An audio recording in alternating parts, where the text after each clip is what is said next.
বাগেরহাটের ঐতিহ্যবাহী কোদলার মঠ, যা স্থানীয়ভাবে অযোধ্যা মঠ নামেও পরিচিত, বাংলাদেশের একটা গুরুত্বপূর্ণ প্রত্নতাত্ত্বিক নিদর্শন। এটি বাগেরহাট জেলার সদর উপজেলার বারুইপাড়া ইউনিয়নের কোদলা বা অযোধ্যা গ্রামে অবস্থিত।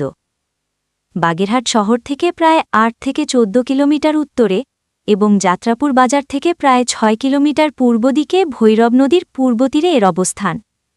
কোদলা মঠ আনুমানিক সপ্তদশ শতাব্দীতে নির্মিত হয়েছিল বলে ধারণা করা হয়। এর নির্মাণ নিয়ে কিছু মতভেদ রয়েছে। যেমন মঠে খোদাই করা একটি লেখা থেকে অনুমান করা হয় যে তারকের প্রসাদলাভের জন্য এটি সম্ভবত একজন ব্রাহ্মণ নির্মাণ করেছিলেন। আবার প্রচলিত মতে বারোভূইয়াদের রাজা প্রতাপাদিত্য তার গুরু অবলম্ব সরস্বতীর স্মৃতিস্তম্ভ হিসাবে এই মঠটি নির্মাণ করেন। রাজা প্রতাপাদিত্যের শাসনকালে পুরো বাগেরহাটই তার অধীনে ছিল। যদিও মঠের সঠিক নির্মাণকাল নিয়ে প্রত্নতাত্ত্বিকদের মধ্যে মতভেদ থাকলেও এটি সম্ভবত ১৬ শতকের শেষের দিকে বা ১৭ শতকের শুরুর দিকে তৈরি হয়েছিল বলে মনে করা হয়। এটি কোনো দেবমন্দির নয়, বরং সম্ভবত কোনো মহাত্মার সমাধিসৌধ বা স্মৃতিস্তম্ভ। কোদলা মঠের স্থাপত্যশৈলী খুবই স্বতন্ত্র এবং আকর্ষণীয়। এটি শিখর স্টাইল বা রেখা স্টাইলে নির্মিত, যা ভারতীয় ডিজাইনের নাগারা স্টাইল হিসেবে পরিচিত, এবং এতে পিরামিড আকৃতির চূড়া বা শিখর থাকে।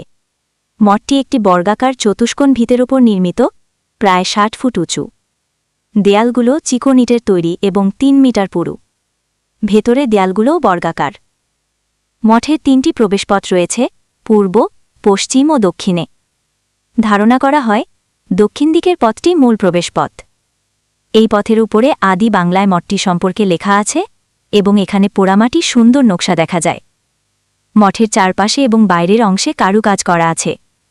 বাইরের দিকে ৫টি কুলুঙ্গি দেওয়া বহুভুজাকৃতির দেয়াল রয়েছে এবং পোড়ামাটির সুন্দর নকশা খুবই আকর্ষণীয়।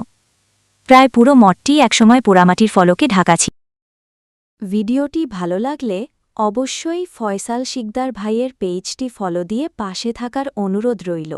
ধন্যবাদ সবাইকে।